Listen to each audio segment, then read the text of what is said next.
Everyone. इस video में हम चर्चा करेंगे भारत की निधियों के बारे में। भारत की निधि मतलब भारत की एक तो संचित निधि और भारत की आकस्मिकता निधि। ठीक है, तो इसके लिए हम चर्चा करते हैं।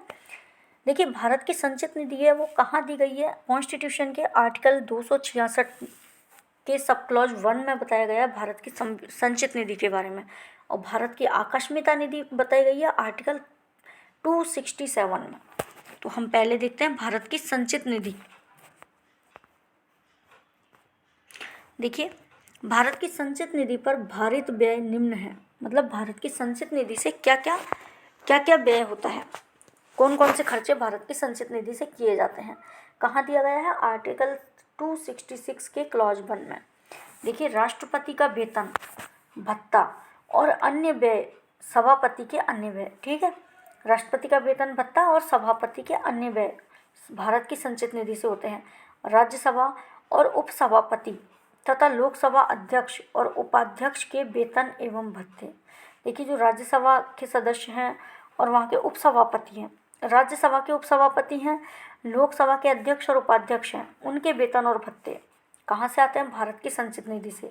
सर्वोच्च न्यायालय और उच्च न्यायालय के न्यायाधीशों का वेतन। ठीक है, यानी सुप्रीम कोर्ट और हाई कोर्ट के जो जजेज हैं उनका वेतन भत्ता और पेंशन, ये भी भारत की संचित निधि से आती है। भारत के नियंत्रक महालेखा परीक्षक यानी CAG, controller and auditor general, जो नियंत्रक महालेखा परीक्षक है उनका वेतन भत्ता तथा पेंशन भारत की संचित निधि से आती है। ऐसा ऋण भार जिसका दायित्व भारत सरकार पर है, कोई भी ऋण का भार जो कि भारत सरकार को पे करना है, ठीक है, भारत सरकार को पे करना है, कोई ऐसा ऋण है, लोन है, तो वह भारत की संचित निधि से पे होगा।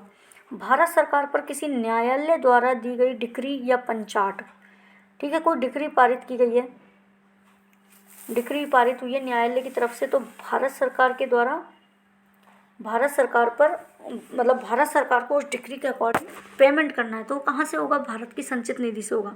कोई अन्य व्यय जो संविधान द्वारा या संसद की विधि द्वारा इस प्रकार भारित घोषित करें।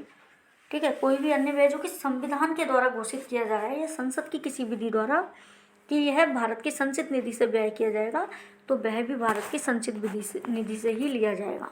आगे हम देखते हैं भारत की आकस्मिकता निधि।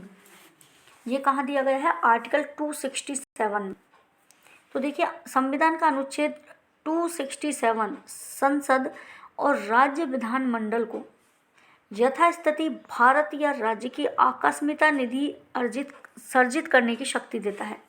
ठीक है, भारत की आकस्मिकता निधि कब गठित की गई है? 1950 में। ठीक है, 1950 के द्वारा गठित की गई है। यह निधि कार्यपालिका के व्यवनाधीन है जब तक विधानमंडल अनुपूरक, अतिरिक्त या अधिक अनुदान द्वारा ऐसे व्यय को प्राधिकृत नहीं करता। जब तक समय समय पर अनवेक्षित व्यय करने के प्रयोजन के लिए कार्यपालिका इन निधियों से अग्रिम धन दे सकती है। देखिए, जब तक कि क्या होता है, विधानमंडल कोई भी अनुपूरक कार्य है, कोई भी अतिरिक्त कार्य है या अधिक अनुदान के द्वारा ऐसे व्यय को नहीं देता, तब तक क्या होता है, कार्यपालिका आकस्मिकता निधि से अग्रिम धन दे सकती है। मतलब आकस्मिकता नहीं, अचानक से कोई काम पड़ गया तो उसमें से उसके लिए धन का निधि बनाई गई है, वहाँ से वह अपना धन दे सकती है। 1 मिनट।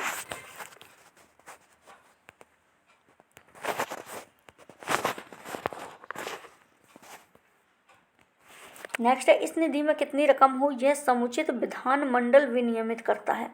ठीक है, आकस्मिकता निधि में कितनी रकम होनी चाहिए ये निश्चित करेगा विधानमंडल, समुचित विधानमंडल इस चीज़ को नियमित करेगा। तो 2 तरीके की निधि है, भारत की संचित निधि और भारत की आकस्मिकता निधि। संचित निधि दी गई है आर्टिकल 266 के सब क्लॉज 1 में, अनुच्छेद 266 के 1 में, और भारत की आकस्मिकता निधि दी गई है अनुच्छेद 267 में, आर्टिकल 267 में। तो यहीं पर यहाँ हमने देखी भारत की दोनों निधियों के बारे में। इस वीडियो को मैं यहीं पर एंड कर रही हूँ। Thank you.